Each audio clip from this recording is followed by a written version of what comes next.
Salut, prieteni! În acest video vreau să vă arăt cel mai bun OBD dedicat BMW. Și cred că toți proprietarii de BMW ar trebui să aibă așa ceva. Deci așa arată.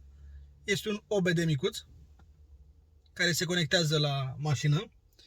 Și pe telefon avem două aplicații recomandate și de producător. Deci avem aici Beamer Code și Beamer Link. Beamer Code, dacă vreți mai mult să faceți codări, adică să modificați coduri la mașină, când închideți mașina să se închidă și oglinzile, la faruri, la foarte multe lucruri. Aveți și Expert Mod, deci la Beamer Code. Și Beamer Link, aplicația care o să o folosesc mai mult, pe aceea am și achiziționat-o. Beamer Link e asta mai cu interfață mai ușoară, adică nu trebuie să vă băgați nimic complicat. Când schimbați bateria, dacă vreți să faceți o regenerare la filtrul de particule, să vedeți anumite valori, erori. Deci pentru asta am luat acest OBD, care e pentru BMW, cum am zis. Și acum haideți să vă arăt cum se conectează OBD-ul la mașină. Deci la E60 avem chiar aici jos un căpăcel care îl dăm la o parte de aici. Scoatem o protecție de aici și piciorușele intră așa. Și o să ni se aprindă beculețul verde. Și când ne conectăm se aprinde albastru. Deci acum e ok. Și acum să trecem pe telefon. OBD-ul este introdus. Avem aplicațiile pe telefon instalate. Le găsiți pe magazin Play, aplicațiile. Trebuie să punem contactul la mașină, dar să nu pornim mașina. Deci pun contactul. Și acum pot să mă conectez. În primul rând o să vă arăt Beamer Code. Că ăsta nu l-am cumpărat, adică n-am luat programul. Ne conectăm la el și intrăm întâi în programul ăsta. Aici ne pune să alegem mașina. Intrăm întâi în ăsta, că ăsta o să doar așa puțin o să vă arăt care-i treaba cu el. Body, Car System. Deci aici avem luminile. Aici putem să modificăm la mașină. Asta înseamnă codat. Deci modifici în softul mașinii. Oglinzile. Deci dacă intrăm aici, putem să bifăm când încuie mașina să se închidă singure oglinzile, să se plieze. Da, fold mirrors. Bun. În ăsta nu prea mă bag. Mai ales că la programul ăsta avem și varianta de Expert Mod. Deci dacă vreți să vă băgați foarte tare, puteți faceți multe în Beamer Code ăsta, e foarte bun. Citește aici, așa în fine. Deci ăsta e Beamer Code-ul. Ieșim. Noi o să folosim cel mai mult Beamer Link. Practic pentru asta am luat acel OBD. Mă conectez la Beamer Link. Identifică mașina. Citește seria la caroserie, ECU. Și așa este panoul principal la Beamer Link. Eu l-am luat, sincer să fiu, pentru DPF. Să-i fac când vreau eu regenerarea. Și dacă înlocuiesc bateria, tot la fel să am program să pot să o bag în memorie.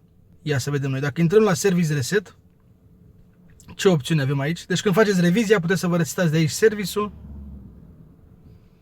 Lichidul de frână, microfiltru, verificarea mașinii. Așa. La dashboard aici putem să vedem valorile mașinii. Dacă vă apare asta, dați retry până intră. Ia să vedeți. Trebuie să meargă. Sau oare trebuie să pornesc motorul? Da, nu, gata. Deci merge și cu motorul oprit. Dați de câteva ori retry acolo și merge. Vedeți astea care sunt cu 0 viteză, astea doar când pornim mașina și mergem cu ea. Ne arată temperatura la motorină.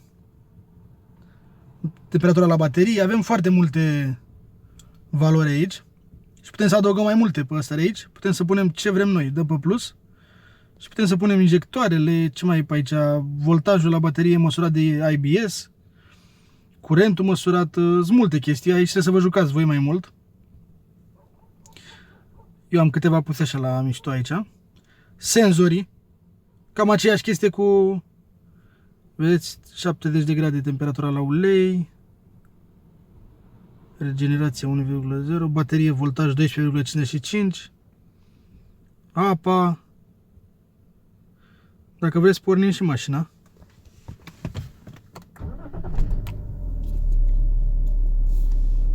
Ia să vedem ce spune aici.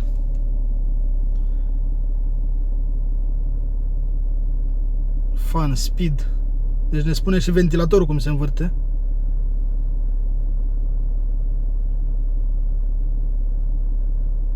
Bateria a început să încarce. Uleiul aici o să încălzească. Tare, deci puteți să vedeți o grămadă de chestii la mașină. Să vedem acum că am pornit motorul aici.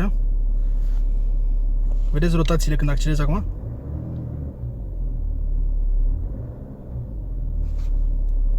Da? Bun. La DPF ce o să fac eu? Ne spune dacă avem de făcut regenerare, nu avem. Și ne dă măsuri aici la filtrul de particule. Deci distanța 185 de km s-a făcut cu succes regenerarea. E ok. Eu înainte o scoteam o dată pe lună pe autostradă. Dar acum o să văd aici exact care-i treaba. Pot să-i dau eu regenerare, să o facă, deci când vrea ies pe autostradă, îi dau să facă regenerarea. Chiar dacă am 400 de km de când am făcut ultima regenerare. Da. Deci e super tare softul ăsta. Asta puteți să faceți în el. Vedeți senzori, valori, erori, DPF, baterie, service reset. Ăsta nu cred că face nimic. Ăsta nu face nimic. Și decodat, Beamer Code. Atât am vrut să vă arăt în acest video. O să ne jucăm mai mult pe program. Eu vă mulțumesc pentru vizionare și ne vedem la următoarele video.